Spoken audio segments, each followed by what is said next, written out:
Welcome to What India Needs. Today we have Yogacharya Nandev.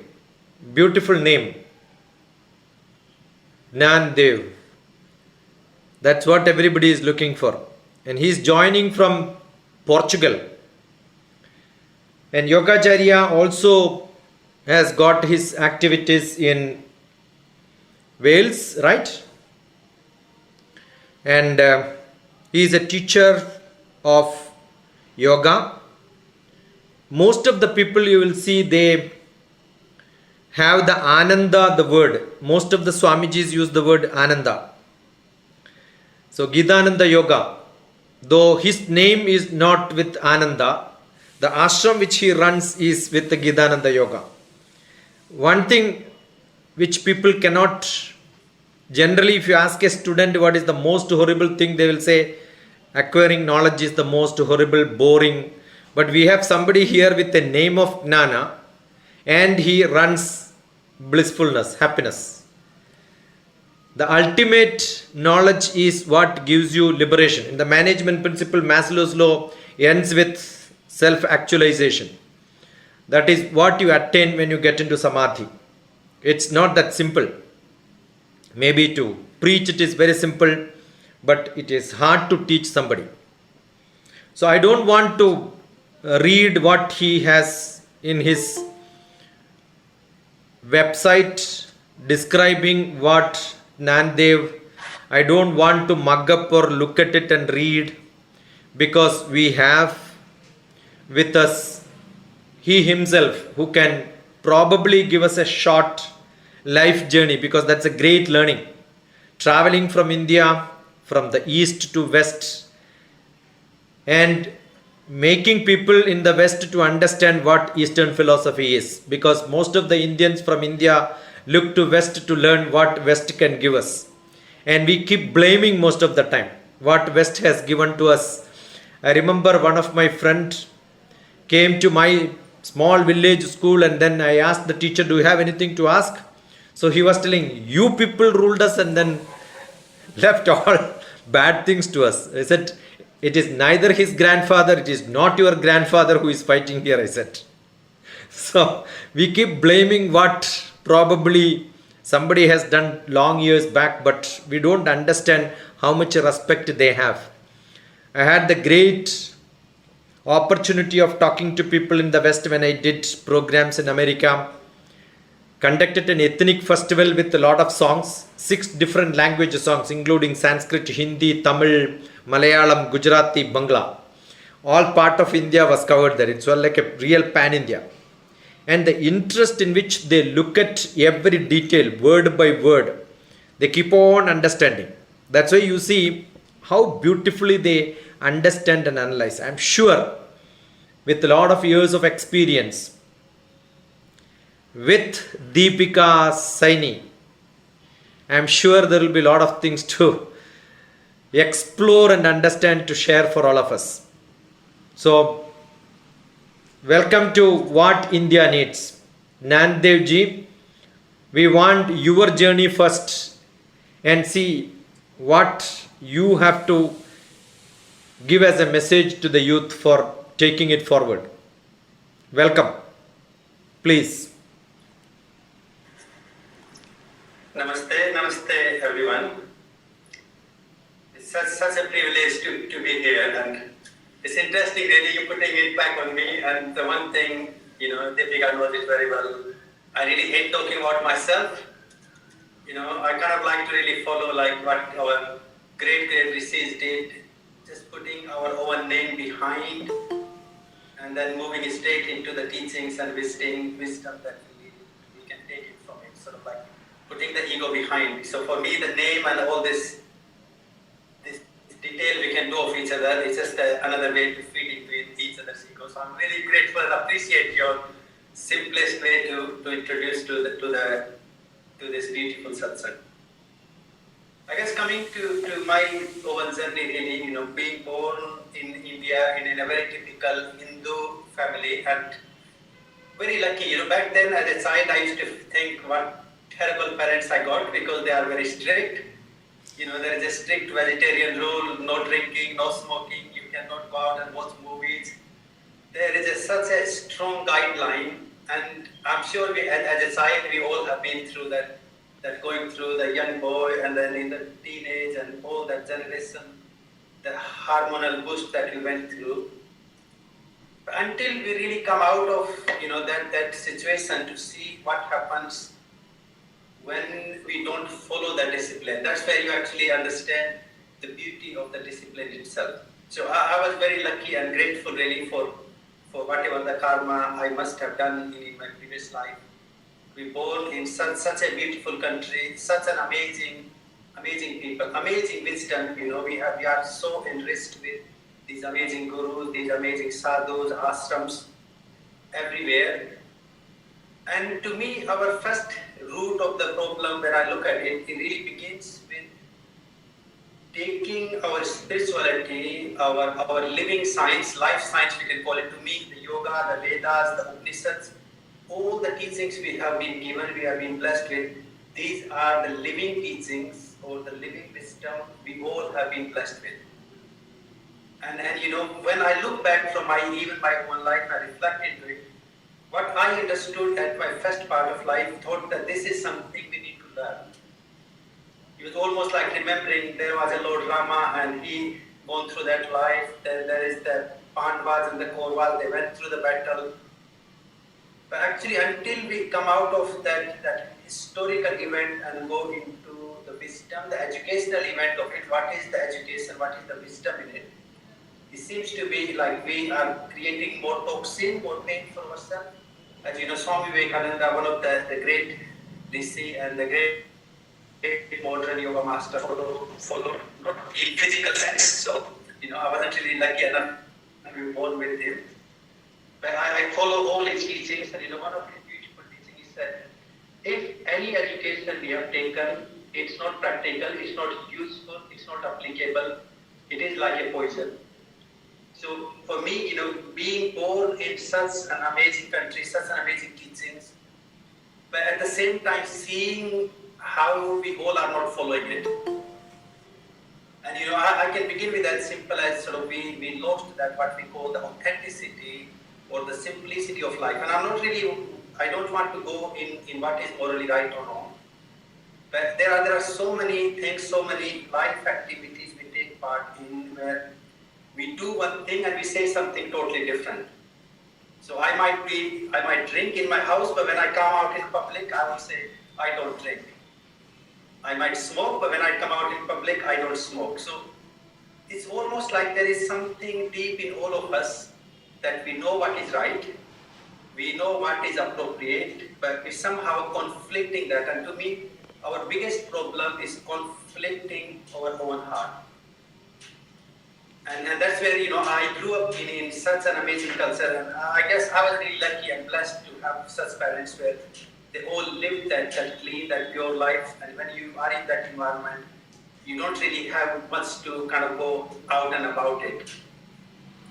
And then as I grew up around you know, meeting with some of the sadhus, and my great granddad, he was a great singer, and he used to run the kirtans and satsangs, and he was quite famous across Rajasthan. So he was really my sort of first blessing, or the guru who introduced or initiated me into Bhagavad Gita, Mahabharata and Ramayana, some of the scriptures and some of the stories.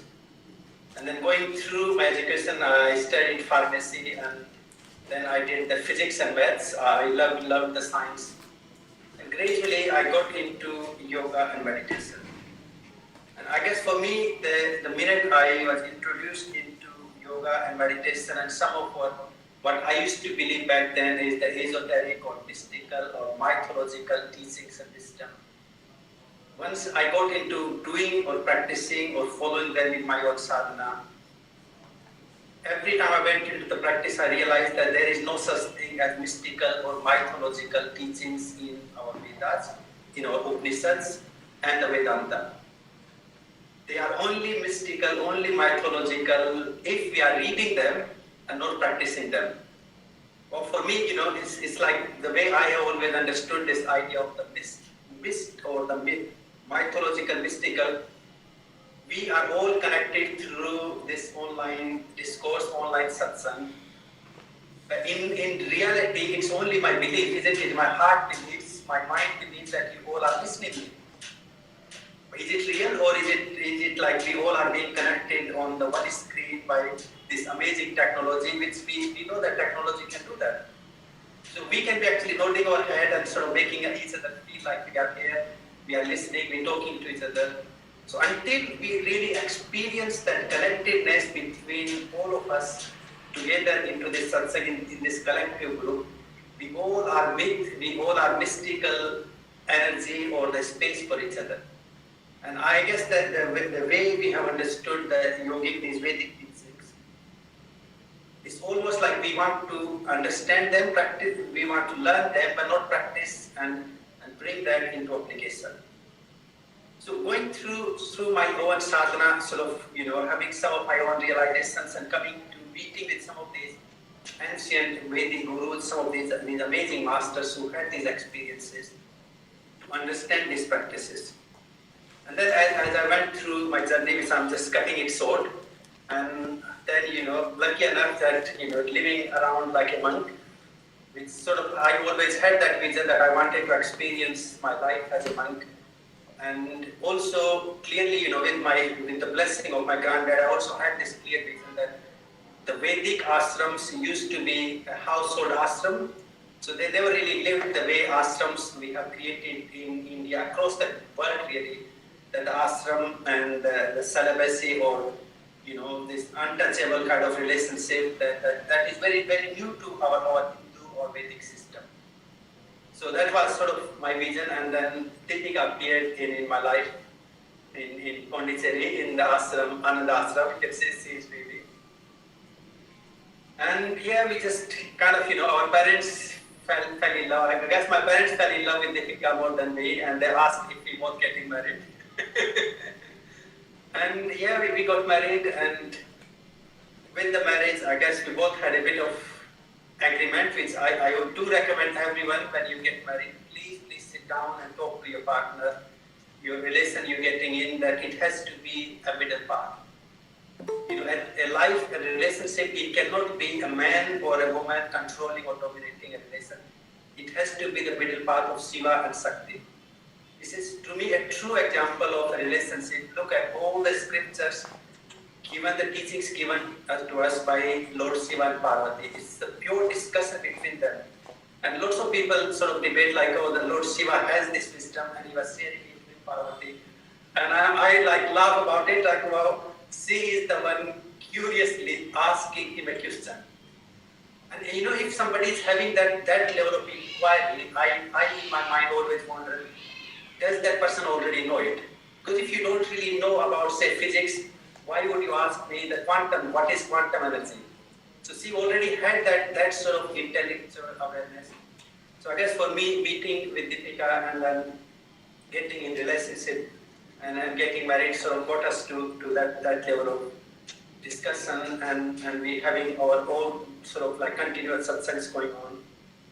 And in that part of our marriage, sort of, I'm like, okay, I will come to UK for a couple of months just to understand the life and Deepika's perspective. And I guess at that point, we both wanted to actually live in India. And then ended up in West Wales.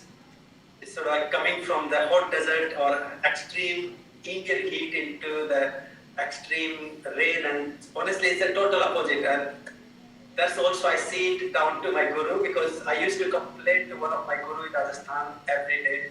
I wish if we have air conditioning in this ashram. I wish if we have more rain. I wish if we have. And I now and then I laugh. My guru blessed me. There you go, Mr. Gyan. There, off you go. Live in a country where it only rains. If you get a bit of sun, it's a big blessing. So, moving into a totally different perspective, environmentally, culturally, and life-wise. But for me, the first experience I had is when we look at people individually. Now, especially if you can get out of the political system, if you can get out of these groups of religious and non-religious organizations, when you come to the real people in any society, any place so far I've been, everyone is looking for that peace. Everyone is trying to live life with the harmony. Everyone is trying to live the life free from the conflicts.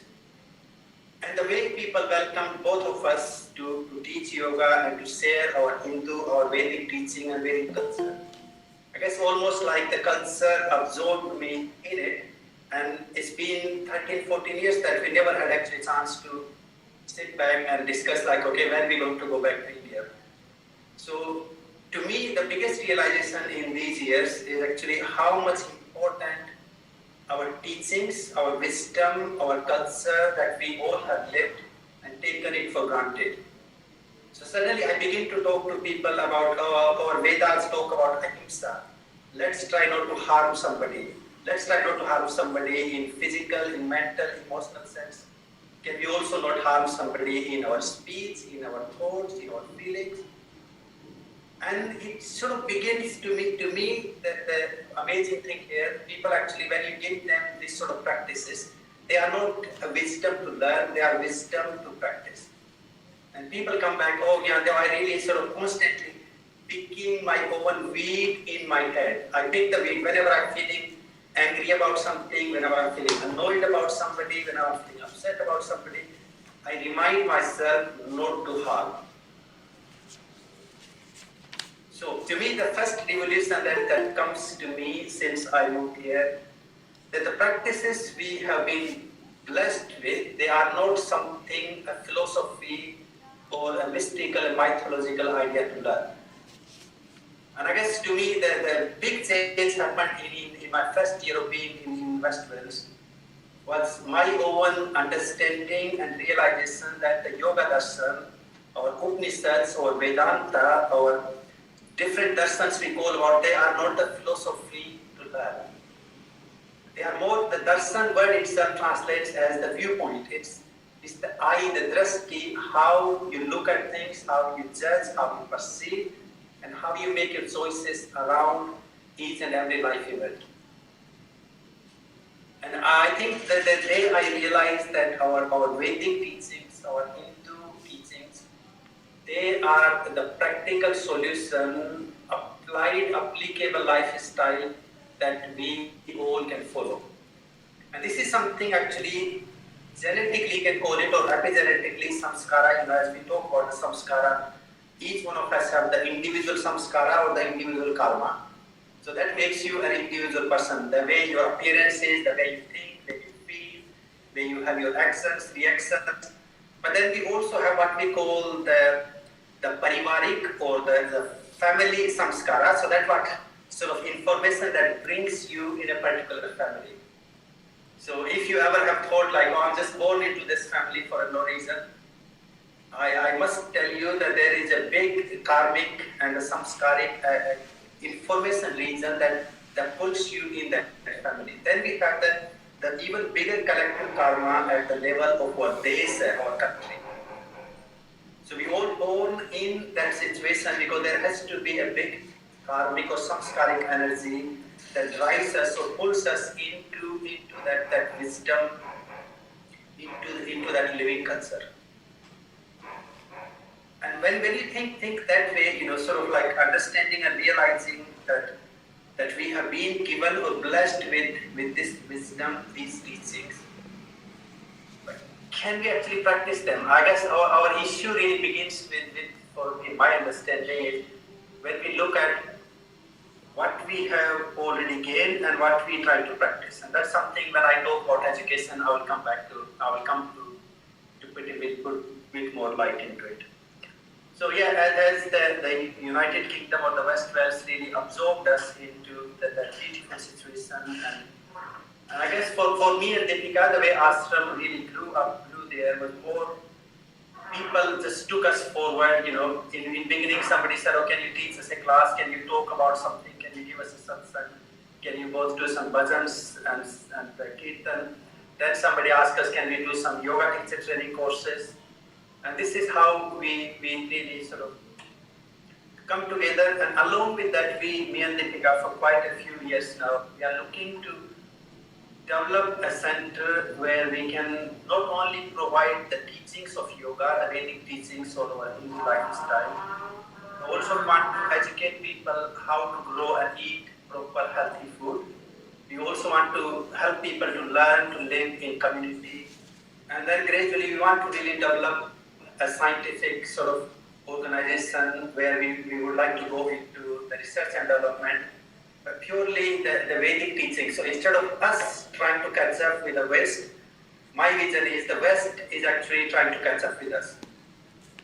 When you look at the Vedic teachings or pure abstract concepts, the West still hasn't got to us to that point. But the only problem is we have taken the wrong circle. So instead of us being the leader into the circle, what we have done now, we turned ourselves down into the opposite direction and we following them.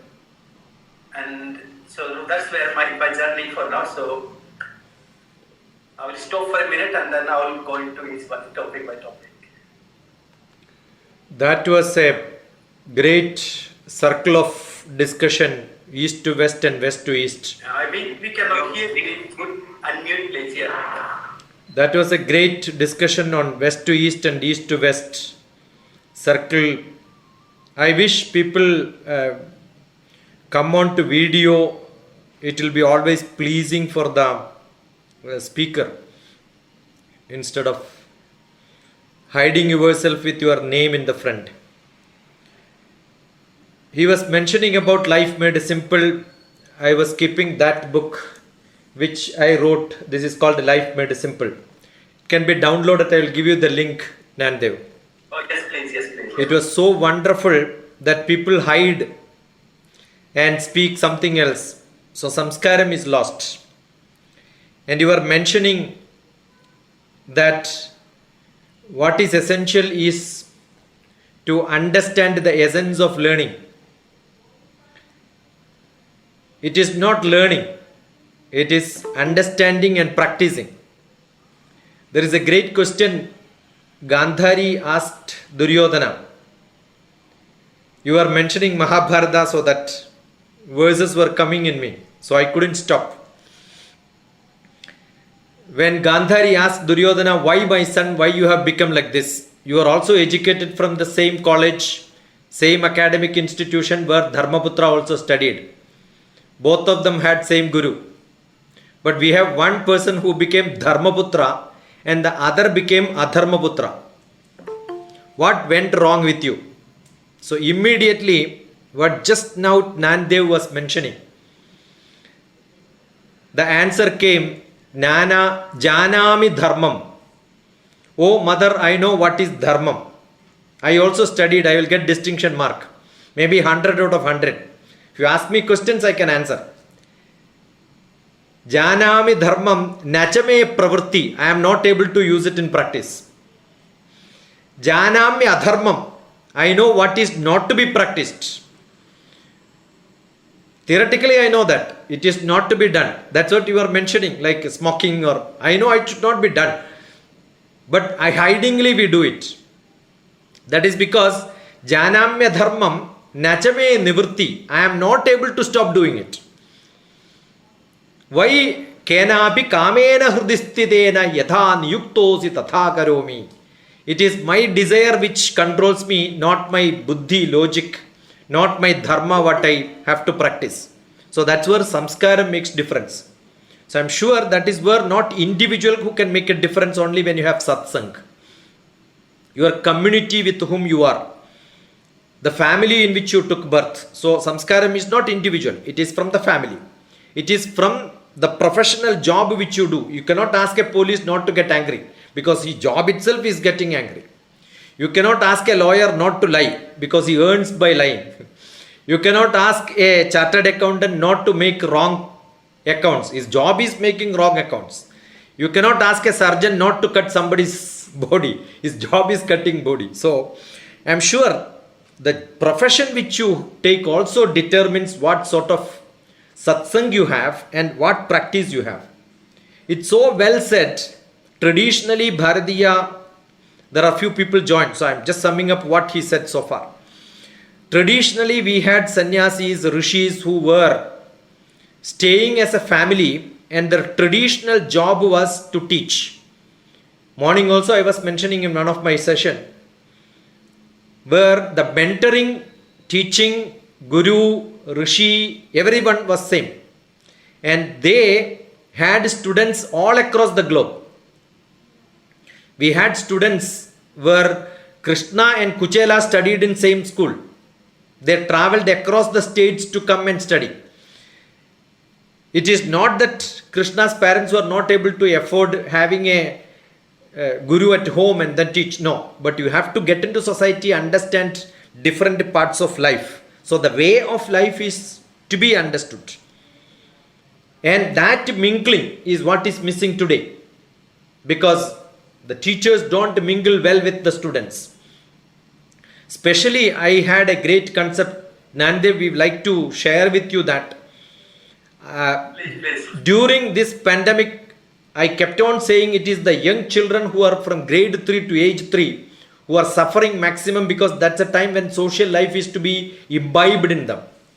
But we are all into examination, writing, certificate gaining, but not what we call it as Savidya. Only avidya, which gives you a job, profession, that is what is being focused. The value addition, that is what your sankalpa is, creating a place where we need to have that savidya giving importance, and avidya definitely anybody can learn. To get a certificate, to get a job is not a big. So that's a great dream which I wish Parvati Deepika is also here, because he was mentioning the Ardhanarishwara Sankalpam, where Parvati Deepika joining with Lord Shiva at Nandev together makes the powerful combination. And they are blessed with the 3 beautiful sons. They are all ambitious to be, or maybe the determined or decided to be the torchbearers in the same line as Nandev is going, I'm sure, because that is what traditionally Indian rishis did. If they were probably Raja rishis, their aim was to make their children Brahma rishis. So that is a great message from somebody who left from India but carries the light of India inside him on every action which he does. How much is the acceptance by the West is my question, and how do the NRIs who settled in those countries, because you are telling about the freedomless life in the childhood here, but they see a full free life in West. Do they really look at their life in the wisdom way, or do they look at it like just a happiness, enjoyment, momentary enjoyment, than the long run moksha bliss which we propagate? What is that? You have to give a insight for all of us. That's a really good question, or there's something really worth to answer, I believe. I guess in West, you see, their issue that was there is they come from such a suppressed culture where either the man, the politics, the ruler, they used to be so dominant, and the normal people, people like you and me, they never had much of liberation. So actually moving into the last sort of 50, 60 years, suddenly they got that liberation, and almost like they don't know what to do with it. So what they hear people trying to do, they're trying to find what is the most possible way to live, to find the happiness. So they had, what we call the economic revolution back in 50s, 60s, and then once they made the wealth, realized the wealth doesn't really bring happiness, then they had this new freedom of like the sexual relationships and drinking and drugs and all that. And even now people coming to the realization that that does not really bring happiness either. What instead they got all the mental, emotional health issues that are sort of the outcome or the end result of living that undisciplined life. For me, the concept we have in our yoga, Atha Yoga Anusasana, which the way I have always translated it, yoga, or to me this mindful living, liberated living, is to live here and now in this moment, but with a discipline. So if you ask me what is freedom, the only freedom we have as a human being, as in this life, is to be a good human being and fulfill our dharma or live what you meant to live. And if you're not doing that, if you're not living that, then I guess we are going off track into all sorts of physical, mental, and emotional health issues. And this is something actually we are seeing in India as we are moving towards that liberated society, which lots of people, young generation, are saying we are liberated, we can live with people without, having the relation. And but along with that, also the mental, the emotional health issues that they don't used to be as much as we got now. So for me, when I was in India myself, I would not have seen what we call the counselors or the psychotherapists. I honestly, all my life for past 30 years, I have never come across to see somebody for counseling. Yes, I have my gurus, I have some of the sadhus, some of my grandparents, whenever I need that counseling, that guidance. But I believe because our mental health was so strong, we have such a strong resilience to deal with life, and we had the wisdom that was given to us, we never needed it. And now suddenly we losing the disciplined life, we are losing these values, these issues. And you can see how, and just a few years back, I think it was like 5 or 6 years ago, I went and one of the MLA, our local MLA in Khetri, where I grew up, and we used to know each other even when I was back there because of the yoga. And so when he heard from my parents that like, oh, Gyandev is coming back, he invited me for meal.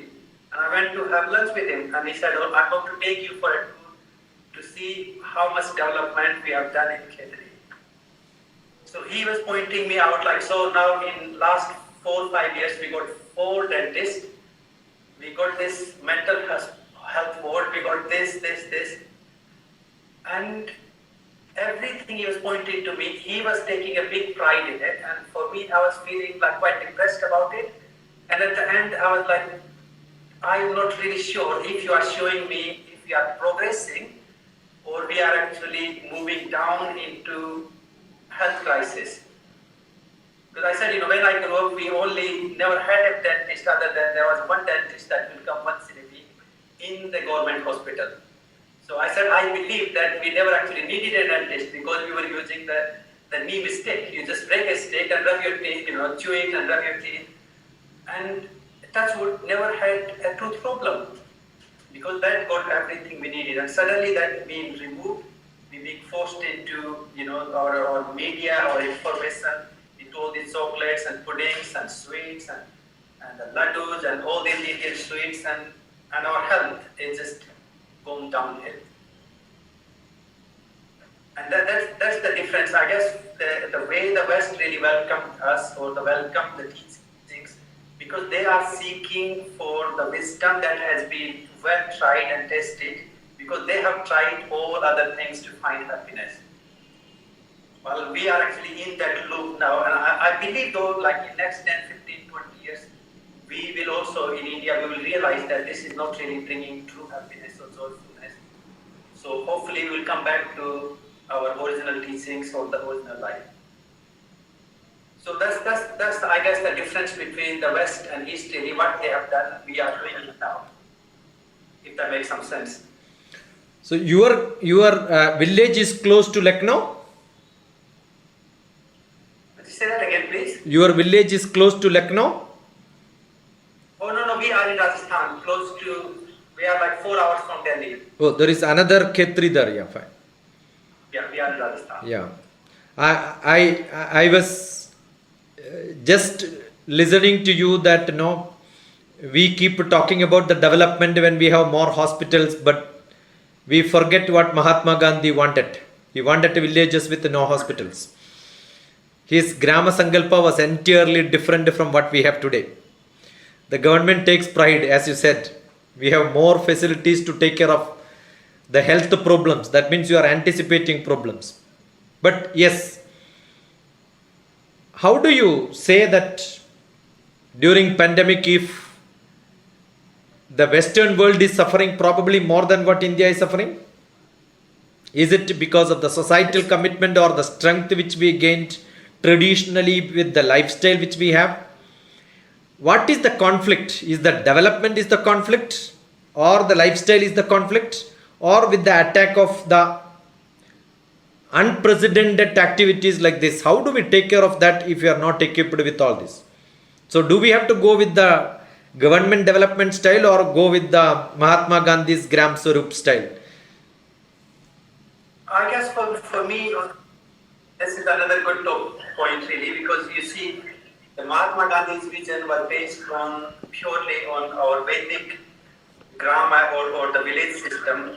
But we also have to accept that we live in this modern society where we cannot live the ancient life.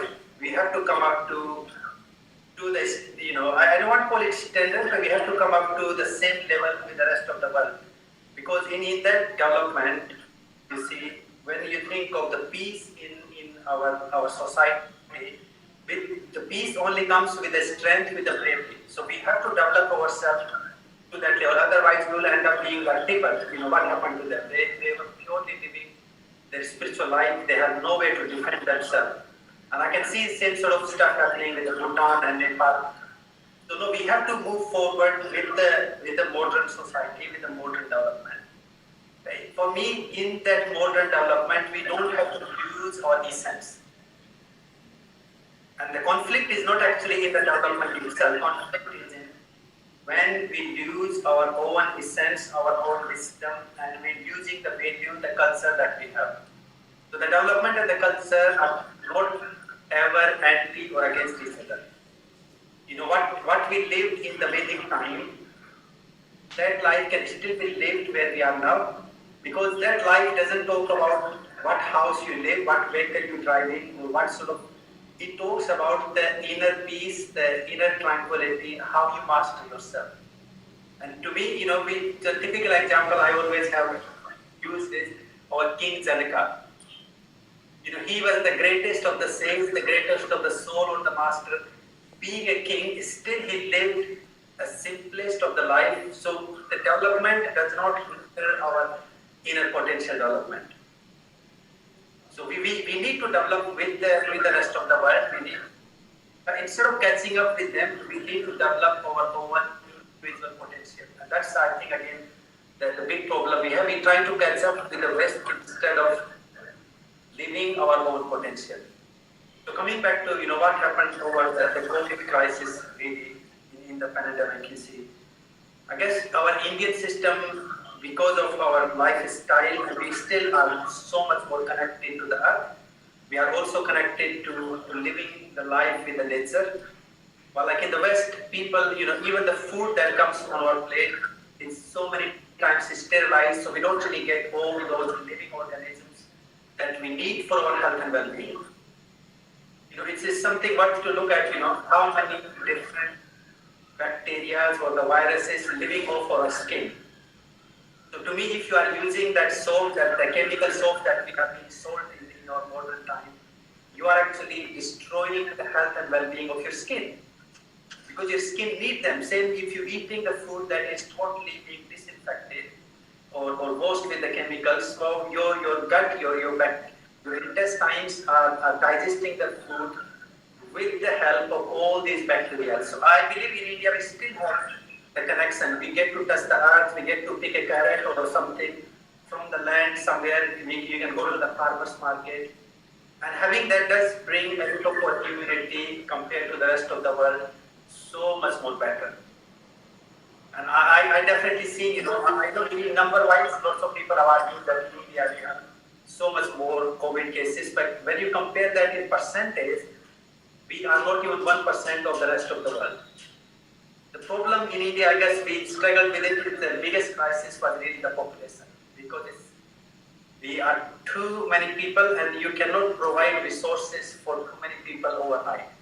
It is going to take us time to develop the infrastructure, and in that infrastructure again, I guess the other problem that we have, this British education that left in us to create a clerk, to create an office worker, to create a peon, to create somebody who can be employed, and still the pride we take in being employed.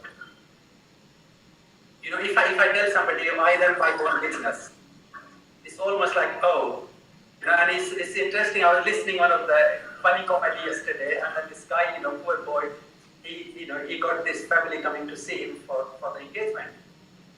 रिश्ता करने की बात चल रही है, and his family were lying like, oh, son is preparing for ICS or IAS exam, and they all talking about the dowry and all that, and then this boy comes out and said, look, I don't want a relationship based on lies. I am a self-employed. I run my own business.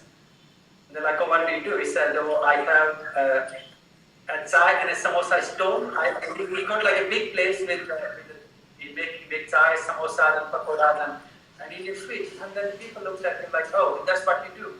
And they basically left him. Now this video, I guess whoever made it was really an educational video, and he was talking about the money he earns is actually more than any civil servant in India can earn with honesty. Okay, I'm not talking about what comes with dishonesty. He said he is earning twice of the money of any civil servant in India. And that's the issue in India, our education system we're living in, the society we're living in. We have totally lost that initiative to actually look for the solutions.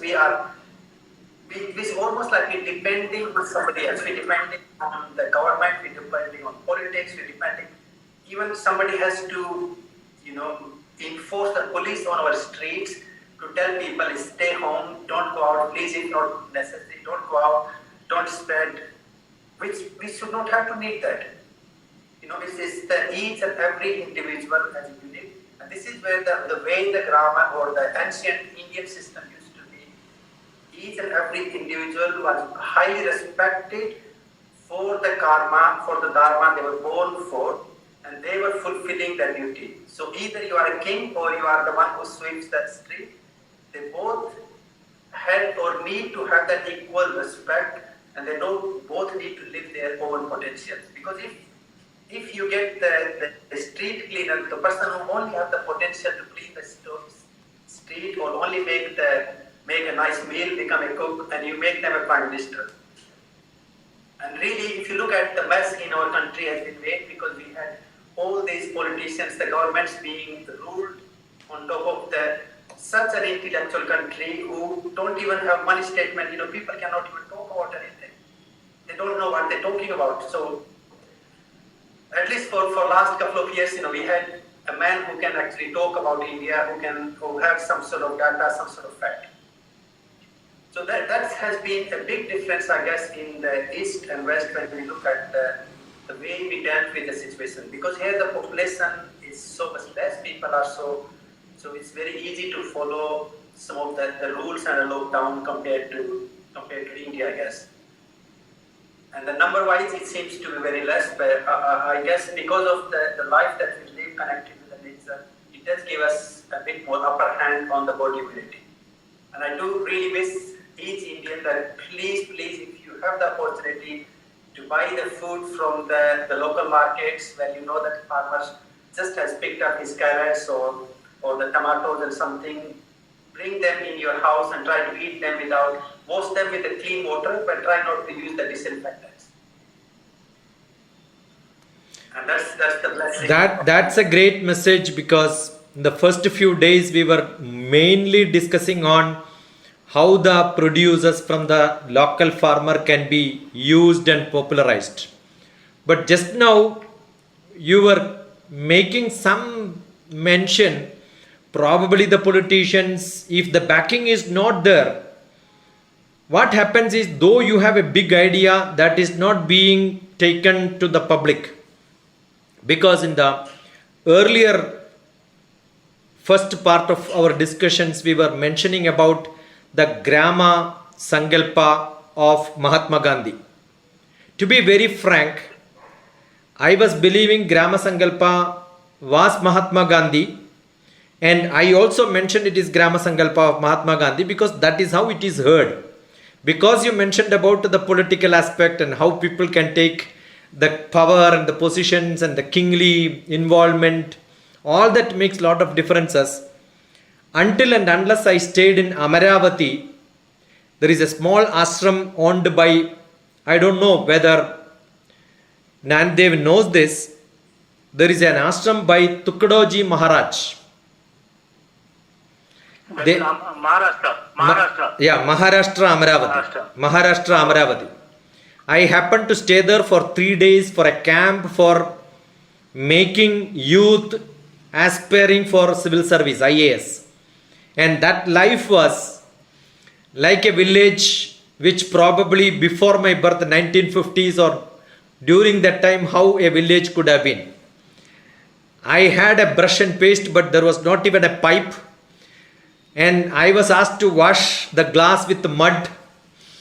I was asked to brush with the traditional stick and the leaf.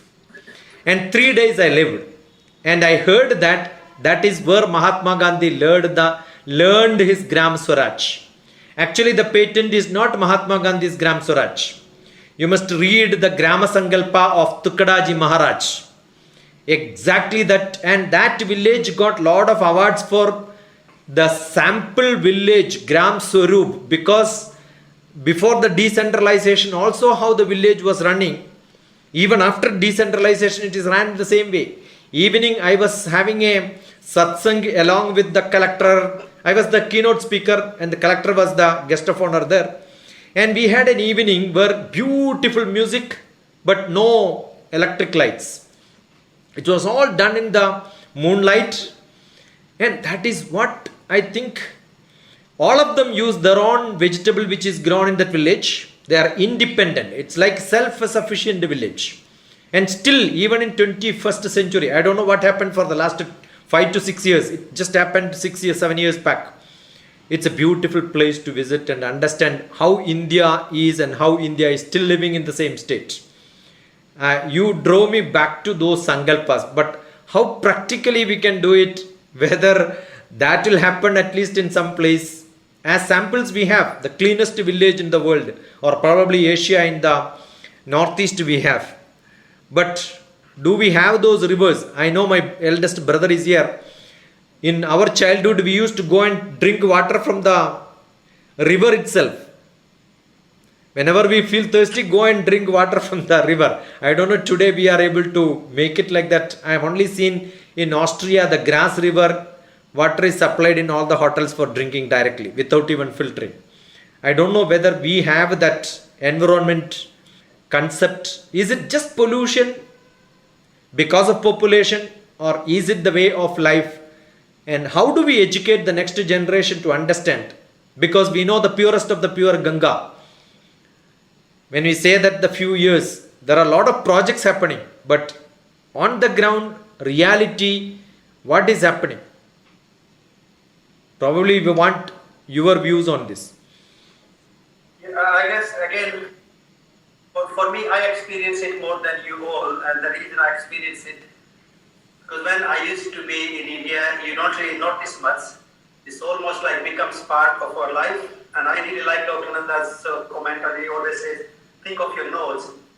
Your nose is in every picture your eyes are taking that goes into your brain, but somehow you don't ever see your nose.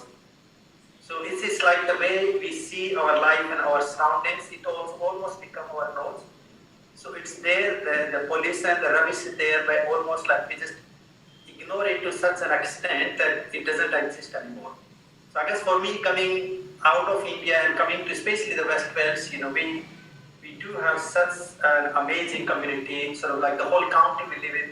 People are like very holistic, they live sort of like a very eco-friendly life, connected with the earth, and they grow their own food, and everyone got the garden going. Almost every family, even if they don't have garden, people even changing their roof into the grass roof, people trying to build their houses back with the mud and the grass. It's almost like the way we used to live in India. They are sort of following that sort of ideas. And then when you look around, sort of the plastic, the rubbish, no one actually throws anything on the road anywhere. And I have seen people, if they're walking past on a beach or in the street, and you see rubbish on there, people will pick it up even if it has nothing to do with them. Well, like in India, again, the issue really goes in our development did not come with education. I guess the one thing, maybe some of the development we never needed that because our resources we used to use. So we had the fast food system in our country where you would go out on the street and you eat everything you wanted to eat. on a banana leaf. Or we have another plant, I can't remember the name, but in northern India we have another plant, I've totally forgotten the name. Some of you may be able to remind me. But it's got like a really beautiful leaf, and then they weave them together to make the plates. So you eat your food on it and you just throw it, and then the cow will come follow the system, and it goes through it. This get decomposed. Now the way our development happened, you see that leaf, that clay pot taken out of our hand so suddenly without much of the education. Our mentality is still same. You eat and you chuck it in the corner. You have your cup of tea and you chuck it in the corner. But we need to re-educate ourselves that the cup we used to have that was made of clay is not there. The plate we used to have was the banana leaf or the I think it's a bay leaf, whatever it is, but we had the ability to suck it away. The animals will eat it, or the plants, it will decompose. So that the system has been taken away from us. And then the way the industrial development comes in India, that also came without much of the education. So here, it's the industries are developed here. So I guess again, when I look at the history in UK, they actually also had their rivers dirty, their beaches dirty, and then at one point, people realized, the government realized, they took the initiatives, but with the initiative, what happened is people took responsibility for it. So if we are dreaming that the government will clean it, or somebody may come and pick your rubbish every day, but if you're throwing it behind their back again, you come back next day and it looks same. So I think that education India needs, that everyone needs to realize that I need to play my role. And if I can play my role appropriately, then I don't need to worry about the rest. So if you stop throwing your rubbish on the street every day, or the beach or the river, wherever you go, when you have a dip into the river, you're not using your shampoo, your soap anymore, you have done more than anyone else can. And that one follows, it actually multiplies. When each one of us can start to play our role appropriately, it's not only what you do, but if somebody walking behind you say, oh, you picked up the rubbish, I must do it too. You see, we talk about how the negativity spreads, but please remember, the positive also spread equally to the negative.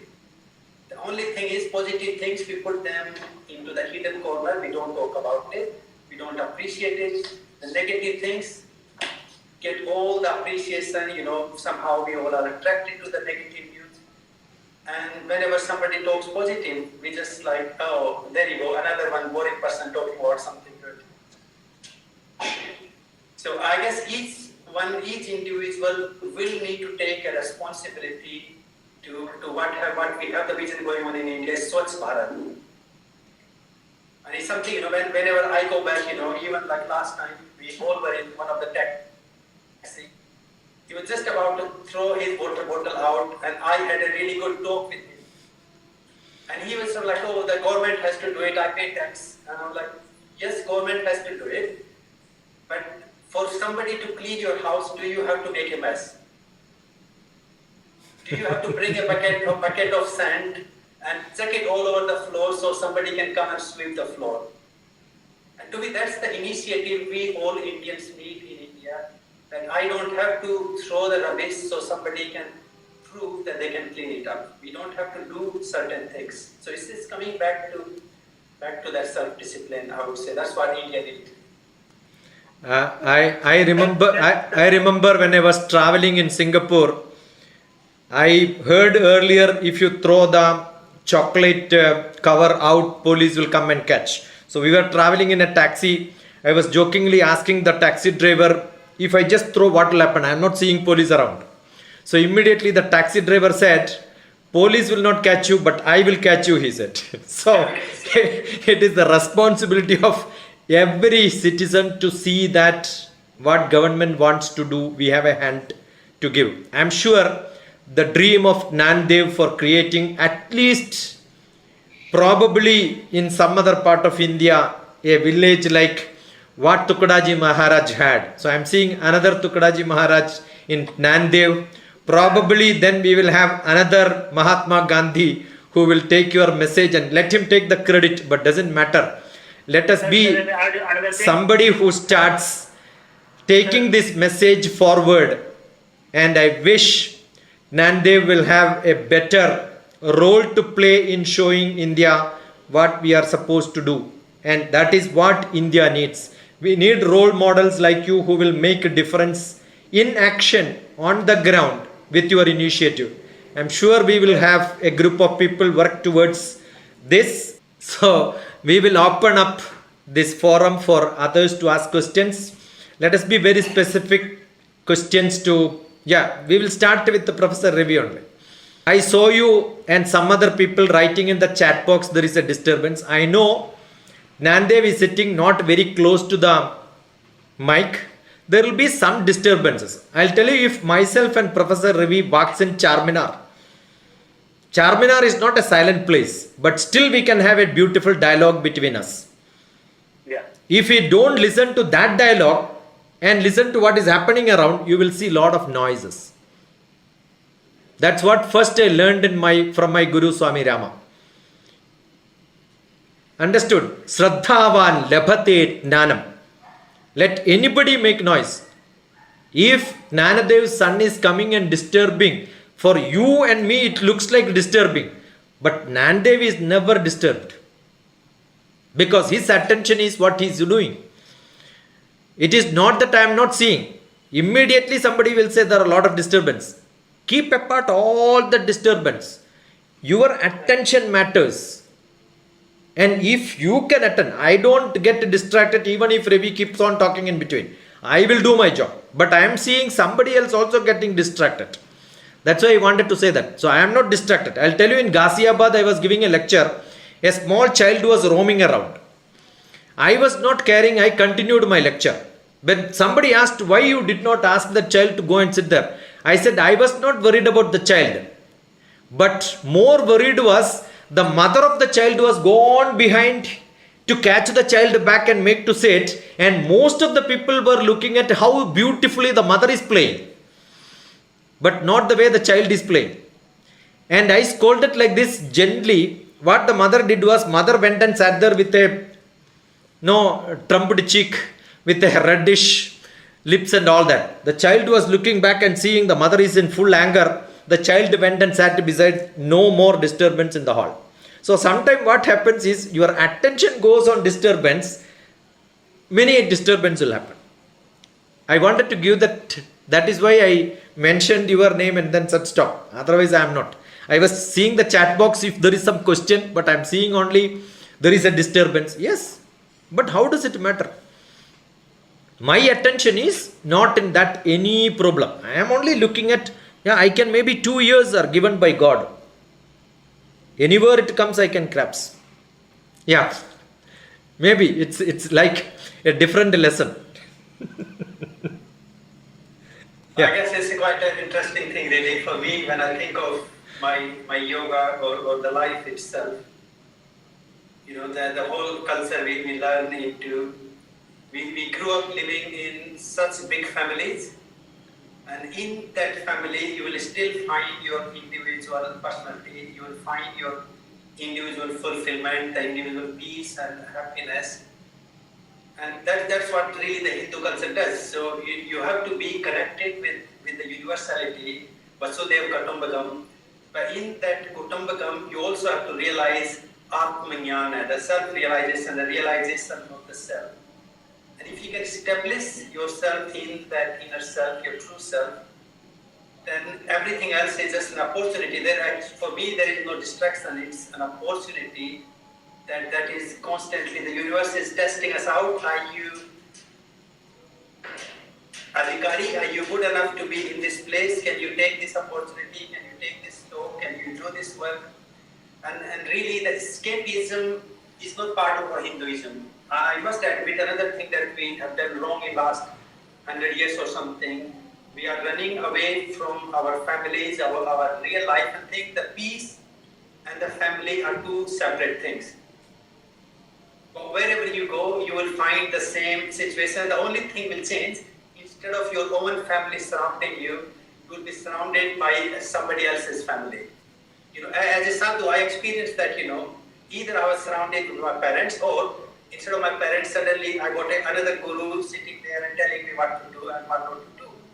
And then you will have your own followers. So that's the only thing changes. I don't think ever we will change the actual, if you want to call it distraction, I call it an opportunity to learn, to practice and find the applicability of the teachings. Now that's to me the next point I would come to really. You see, all our Hindu or Vedic teachings are really a pure applied physics, pure applied science of our mind or the living, and then the pure applied medical science. Look at our Ayurvedic system, how in depth it used to be, all the herbs, all the medicine to cure every disease.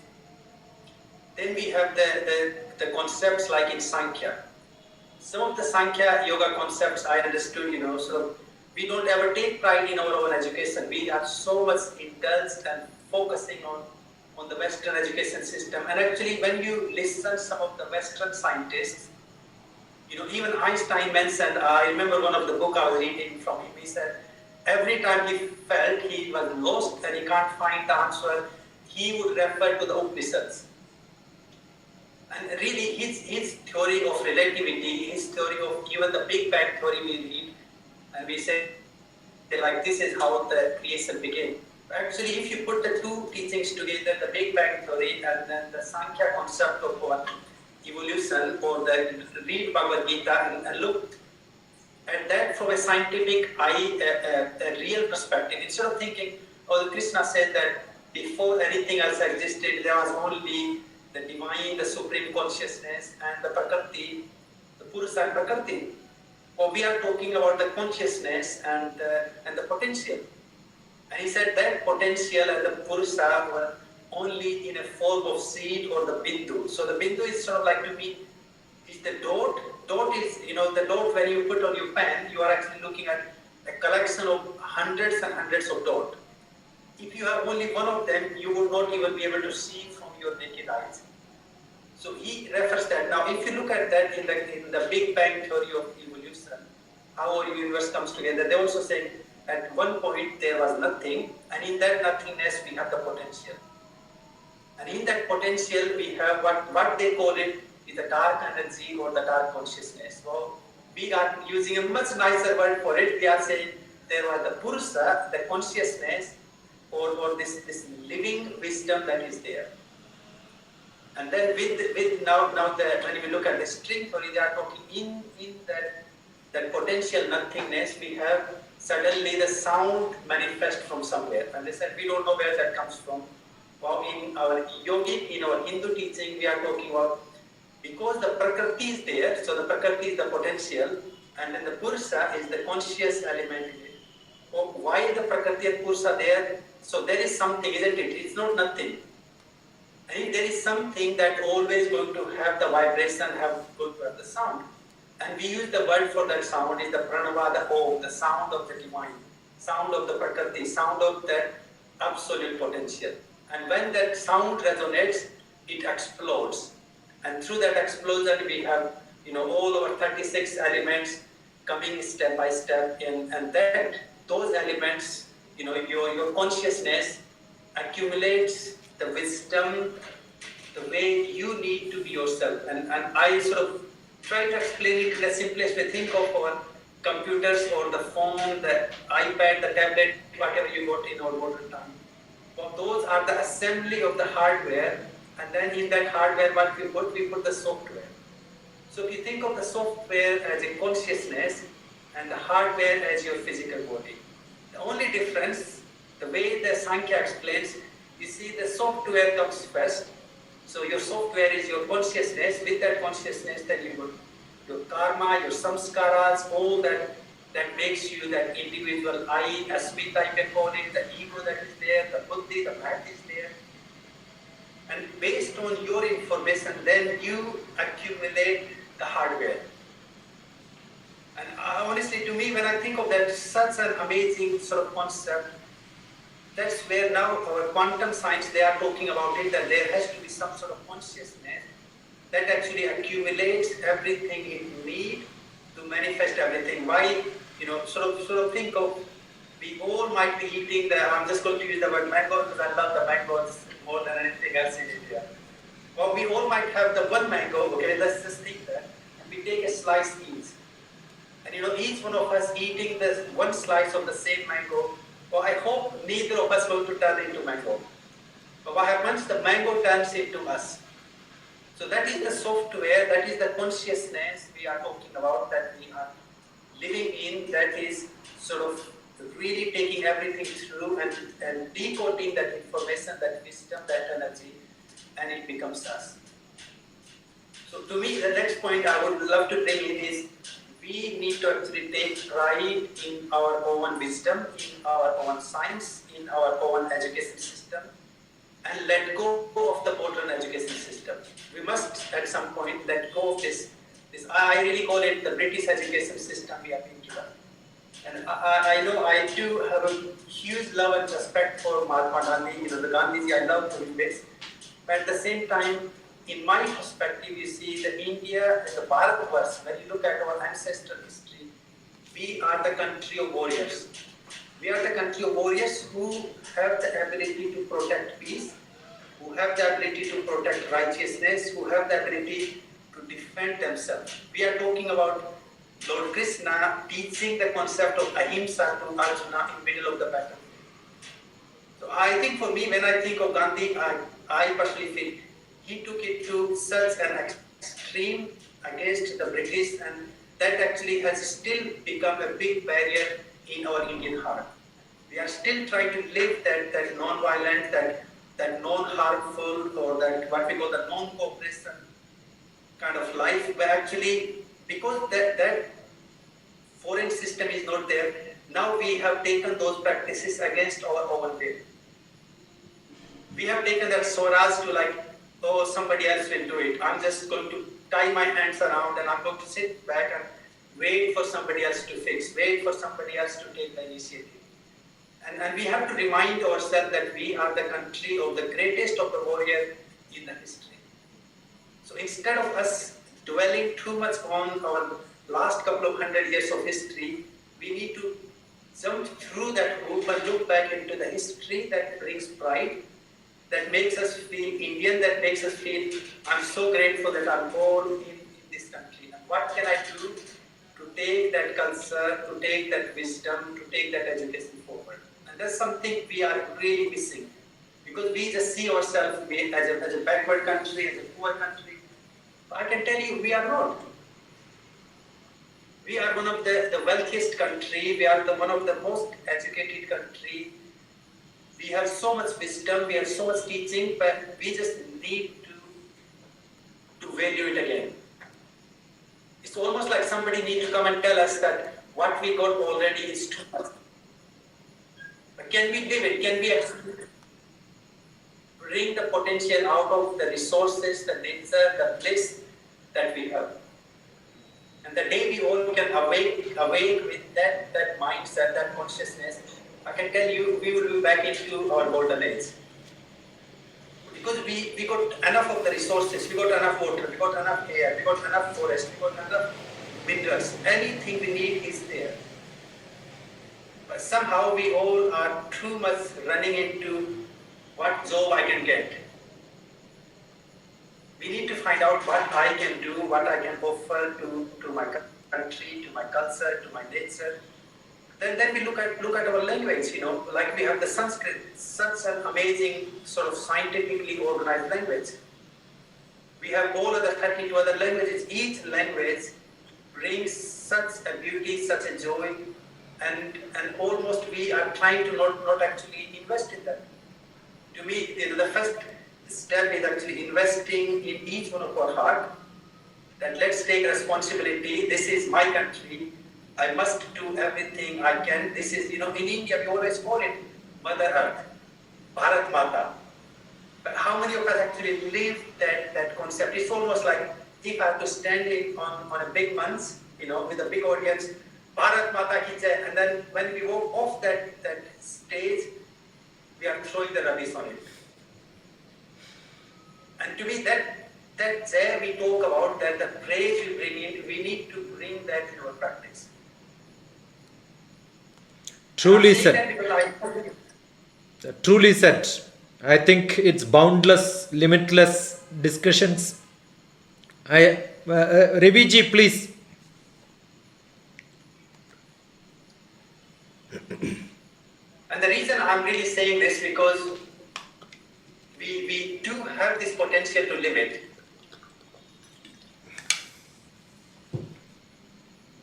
I can see Professor Ravi is saying something, but I can't hear it. Unmute. Sir, rightly said our Guruji, TTS sir. There's a Sant Tukuraji Maharaj who is the man behind this village development. At the same time, there's another Sant is there, one great saint is there, in the same area, Amravati area, and his name is Sant Gadge Maharaj, Sant Gadge Maharaj, Gadge Baba. On his name, it was named university also, Nagpur University also named on both the saints. What I want to say, when those people are rightly said the importance of the Gram Swachhata, the village development, nobody bothered. And now, because of the COVID, we are creating the certain type of the awareness, the fearness. Because of fearness, people are wearing the mask. My question is, with the fearness, can we implement whatever so-called things are there, our old spiritual things are there, can we implement with the fear? That's my question. Because people are following nowadays, because of fear they are following, because of offenders they are following. Then they are telling very coolly, "Arey Baba, you follow this one, this is need of the hour. It is for our village you have to develop, for our village we have to make the swachhata, the cleanness, but nobody bothering about it. But when we create the fearness, or we punish you, then they are following." My question is, this fearness should be implemented thoroughly so that we can implement what we want to make it in the spiritual way. That's my question, sir. I think like if I would answer it, see, in my understanding, if somebody is to implement the fear in the society, that will be seen as a negative. So to me, then we're talking about somebody like Duryodhana, we're talking about somebody like Kamsa, we're talking about somebody like Ravana. What they did, they put their fear, they took their power, their energy, whatever they had to take advantage of it. So to me, that will be negative. But the Prakriti itself, we talk about the nature, we talk about the earth, we talk about the life itself, you see. Whenever we go off the track on whatever, it will create its own its own waking up consciousness. And the fear for me, whenever we are, like especially now we got the COVID situation, and I'm glad you're bringing that up as a fear, as a theory. See, when there is a genuine fear, the fear that is natural, that has to be there, it awakens the potential that is there, it asks you to go out and seek for the solution. But when that fear is forced by somebody else, that may take us many, many years. Like, we got the British, they actually ruled us based on the fear or based on the misinformation, the miseducation. And we are still struggling with it. So I'm personally not a fan of putting fear in somebody else to implement the rule. What we need to do is educate people in an appropriate way and make them understand that these are the teachings and what they mean. Like you think of the word discipline, it's seen such a negative word in our young generation. Because the way we use it, it's like, if they have done any mistake, anything, you have lost your discipline. Can't you follow the discipline? It seems to be like some kind of, like a Hitler philosophy in it. But if we sit down with somebody, for me, it's very interesting as Krishna was running around, and now and then when I talk to him about some of these cultural values or the teachings, you see, I have to put those teachings in such a perspective that he can understand. And if he can understand the meaning of discipline, and you all have seen, he may come around and see me and run around me, but he would not speak something. He just sort of walked around me quietly because he wanted to see that I'm still here in this big forest. I've not left him there. And he also came to show me that I exist and I'm safe, don't worry about me. You can carry on your work. But that has to come not from the fear that if you come and talk to me, if you shout, if you come and play around me, I'm going to be angry about it. Because if he gets that, then he will create his father and a son, or a teacher and a student. So any relation we live in, any society we live in, we need to live the concept of fearlessness. So we need to better educate people in a way that they understand the practice. So to me, that's the idea really.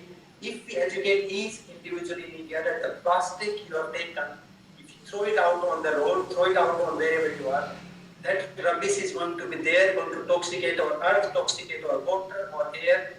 And once people understand that, I have seen, honestly, I also have not only seen the rubbish that people throw, I also seen immense amount of consciousness that now when I go past, I know so many hundreds of people, they actually even go across the street. My brother lives in Greater Noida, and there is this amazing uncle. He started it all himself because he just felt Hukmaramji. And he just felt like, I can't have this rubbish in my street. So once in a week, he will just get a bag and he will pick up anything he sees. And actually, now around that street, he gradually expanded, and I'm not sure how far that goes now. The last time when I was in India, we met with around like 60 elderly people who are doing the same sort of thing. So actually, the education and being the role model, doing something that we want people to follow.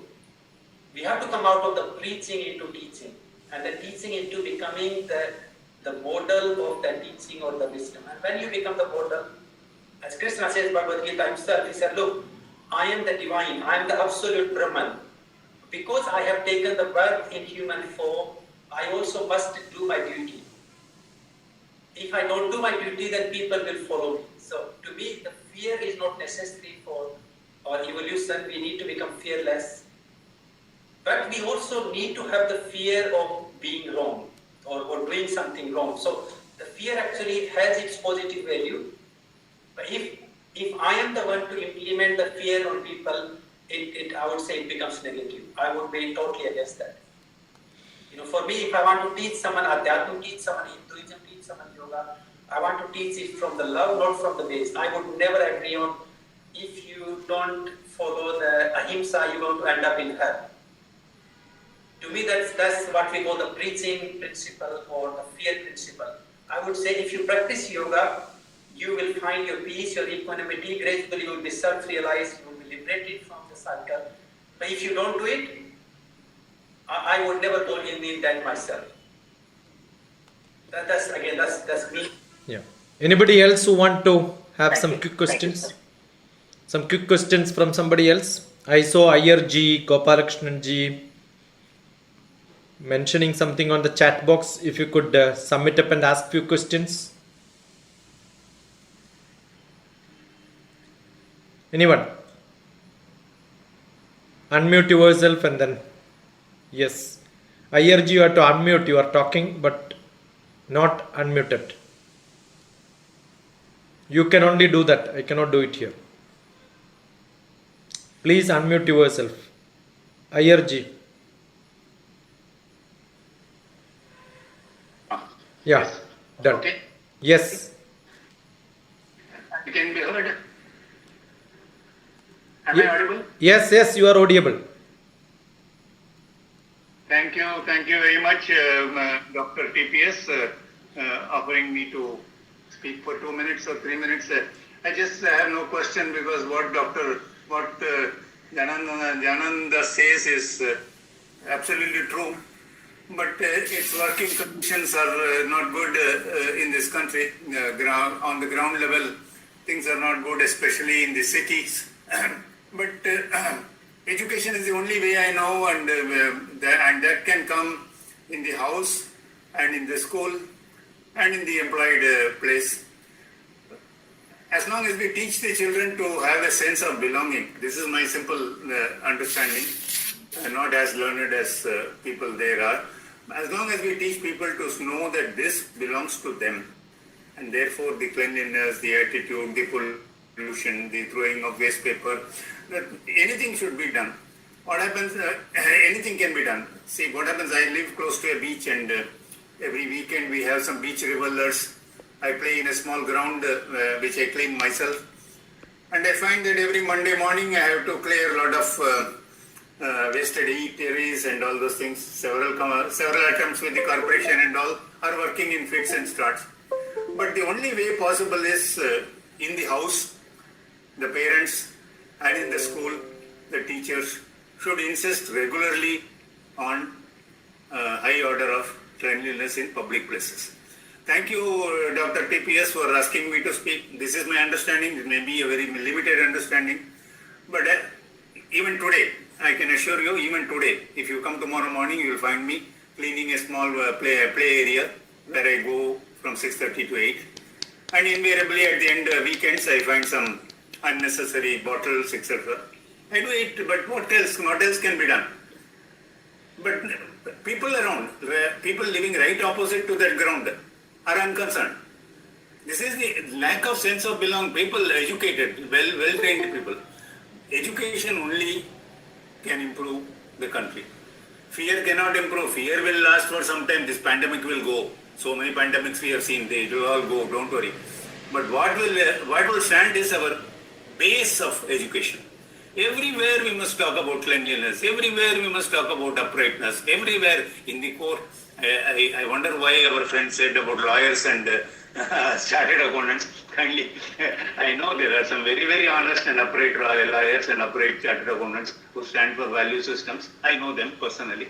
But everywhere people, if they stand for upright things, things will work. Even the smaller. Recently, I had a small session in a college. I found very interestingly, right from the principal to the gatekeeper, we had just come as strangers for 2 days, but everyone seemed to know things as for what work we were, even though they were not talking. This kind of cultural development only will improve us. We may talk on seminars, etc. Yes, we have to. That is also important because that gives publicity.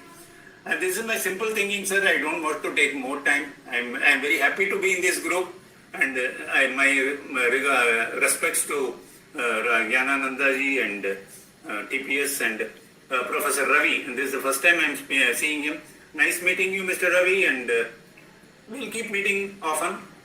At least some good people keep on meeting. This will happen. Thank you, sir. Yeah, this is what is satsang. We all belongs to same family. That's a freedom which I take to Professor Ravi also. Because he took me to his place. I stayed there 3 days. We had wonderful sharing.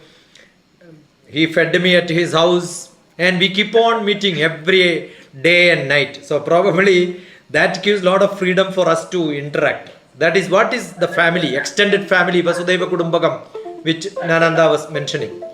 Shall I add one thing, sir, here? Yeah. With your kind permission. In 2008, we have interacted in JNTU in Hyderabad. And the orientation course was there in JNTU 1 month course. And you were the guest lecturer over there. From that day onwards, I was very much attached to you, your teachings. Really excellent, sir. And there, you told us very clearly, Satsangatve Nisangatva, Nisangatve Nirmohatva, Nirmohatva mein Nikshatatva, Nikshatatva mein Jivan Mukti. Like that you told, till now, wherever your word coming out, I would like to join your meet at any cost. I'll take out the some time. If my employment timing is permitted, then I immediately jump in to join with you. Really wonderful, sir. Really, I got just now, you have smallly and smoothly, he hinted me how we should be a patient in such a way. Really, I salute you, sir. Really, I salute you. I don't want to use a swear word, but every time that swear word we are habituated in the day-to-day life. I used to call you Guruji, sir is coming every time. You could call me Anna Tammudu relation. Ante chalu. Yeah. Thanks a lot, sir. Once again, Gyanadev Sirji, very much thankful to you. I have gone to your website also, Hatha Yoga, and you told about the Yama points of view. Very good. You highlighted about the Ahimsa point of view. Really thanks to you, sir. Thanks, sir. Thanks, sir, Guruji, TPS, sir. Thank you, sir. Yeah. In a lighter sense, I keep saying, the mother in the family keeps on cleaning the house by scolding the children. But I'm sure the mother is enjoying. If one day it is not clean, what the mother will do? So children are enjoying by spoiling the place untidy, and mother is enjoying by cleaning it. Correct? So it's nice. We need everybody around. Today I was mentioning in the satsang where we had Jemmy was telling a house have to be neat enough to be healthy and untidy enough to be happy. But only thing we are polluting it by non-bio products where it will not be dissolved by itself. See, India we can throw the banana skin. Maybe next day some animals will eat, some creatures will eat. The problem in Western country they cannot throw it. Because if you throw it after a year, it will see there itself. Because it's all it will not get degenerated that fast. Yeah. Any more questions from anybody? Any more questions from anybody? We generally close it by 8:30. We have crossed 12 minutes. But yeah, it's anyway satsang. It's Another thing, yeah. Dr. TP, just coming to, we're talking about the cities and our environment, really another amazing question. And I just have to mention it because when we look at our Vedic teachings, you see the Vedas actually do have a solution for almost everything. And somehow, the way we translate them is in a mystic way.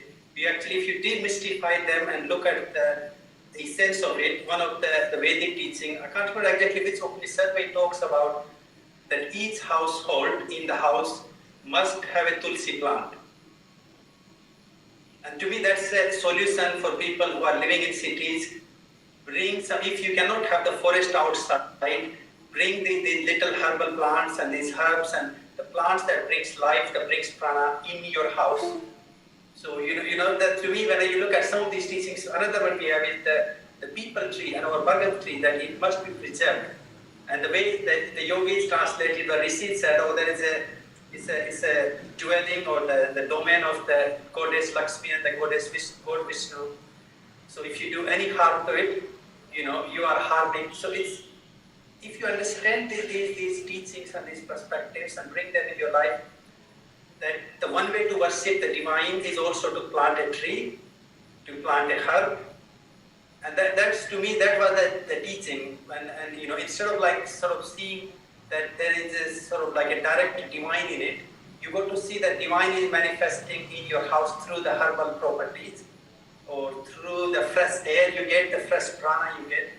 The divine does not have to be coming in your life in form of Lord Shiva or Lord Vishnu. That is there. I follow them from my deep heart. Actually, we need to see the divine manifesting in our life, in our food, in our air, in our water, in our land, also in our relations, people we live with. We need to find the peace. Our Indian society, we see it used to be so welcoming, it used to be accommodating, it used to be, and then suddenly we have gone into this almost like we are competing against each other, which we don't need to. We need to support each other. We need to help each other to grow. So that's my sort of another thing. We Indians, we need to find the inner peace and each small step actually will do a big revolution. Even if each one of us begin to plant few trees, few herbs, few bushes here and there, wherever you got space, you would be surprised to see the transformation, the magic it brings.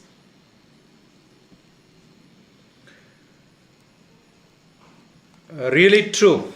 Do we have any more questions from anybody here?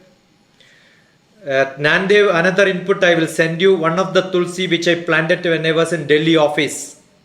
It has grown almost 11 feet and the leaves were of this size. And most of the visitors who used to come to my office not only visit technical and library, they also come to my room to see how I grown tulsi there. Number one. When I was deputy director, I left my office, director occupied that seat because he wanted to have the tulsi on in the window side. I'm sure there is lot of things told in Sanatana Dharma decides two things. One is Swakarma and the second one is what is due for Samuha Karma. And what is in Samuha Karma talks about planting of 23 varieties of trees. And it says, if you plant that, you will never have to go to Naraka. That's it.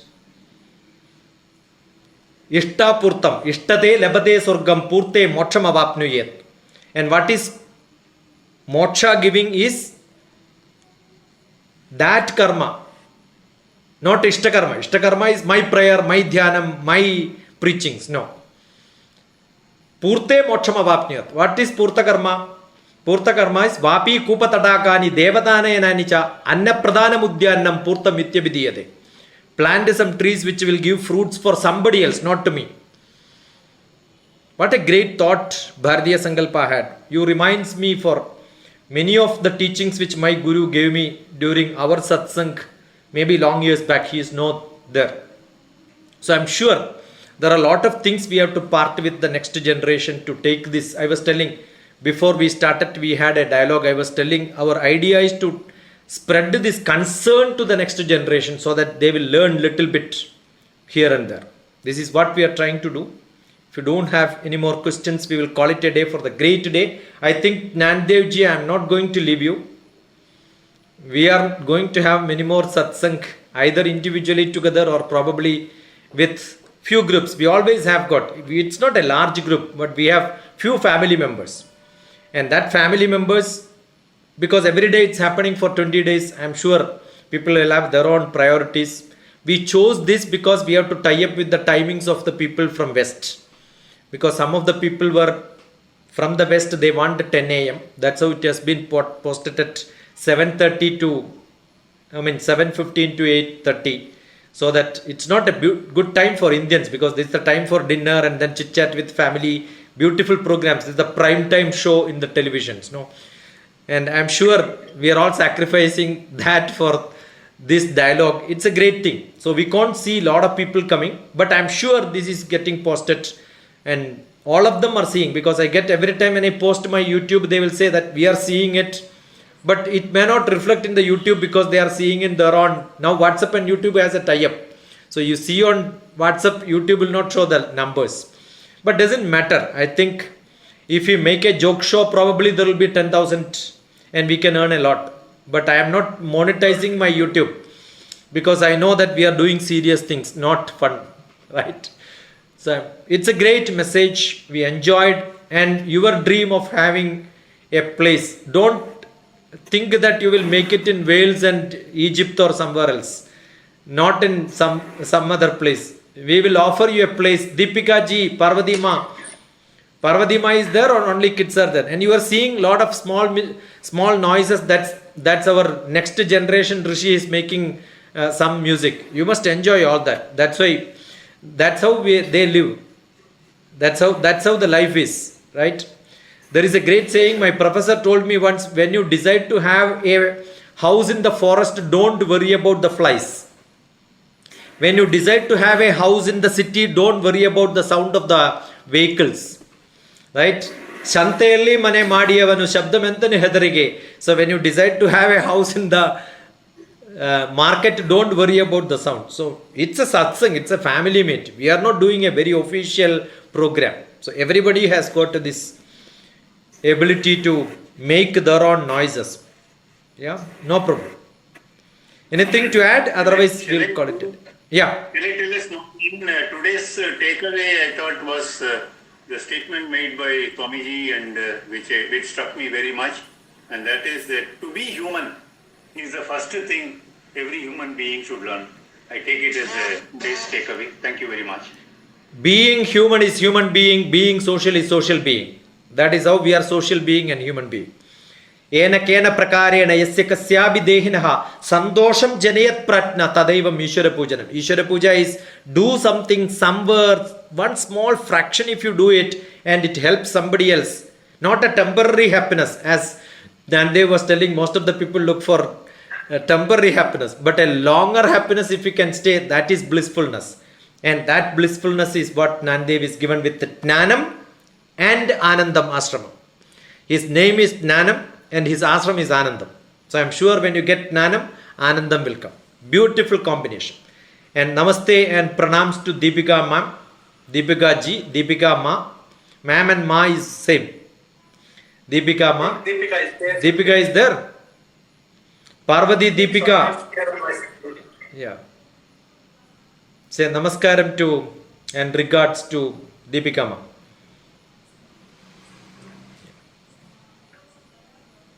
Thank you. Yeah. Is Mais coming or say our thanks because she is busy? Good. I think she must have some other appointment because she was there in the big. Yeah, she had put a message on the chat box. She has some other appointment leaving now, but good. So we had a great I day. only one year with Missy have the two, so that's the difference. Good. So we will have this until August 13, leaving out Saturday, Sunday, and from day after tomorrow, August 1st, we are going to start Bhagavad Gita sessions, which will run for 22 weekends, and that will be with Dilip Ji's initiative. It will be certified under the UN, and we will not learn much of slokas, but we will learn a lot of philosophies. And that's what we look at. Once the level 1 is over, we are going to have second level, third level. As of today, we had over 200 registrations. But generally people register, but they don't turn up. So still we are running with 100 people joining license. So if you join early, probably you will not miss the chance of entering there. So we wish people who are very serious at least enter 10 minutes early. So thank you, Nandev ji. My Chota Guru is there. He understands Hindi? Not much. Krishna, come this side. Names of 3 children.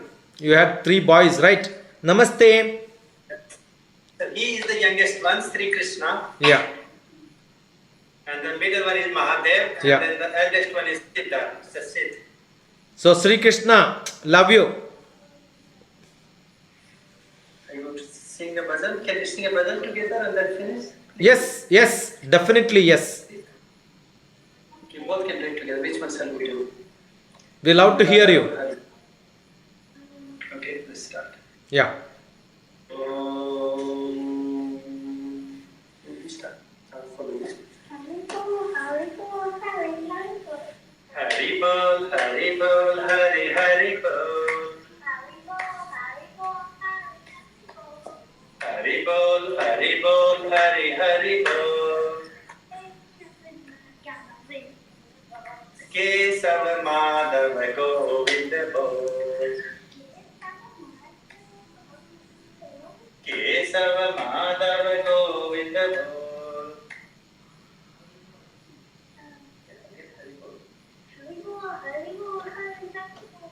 Hari Bol, Hari Bol, Hari Hari Bol. Hari Bol, Hari Bol, Hari Hari Bol. Kesava Madhava Govinda Bol. Hari Bol, Hari Bol, Hari Hari Bol.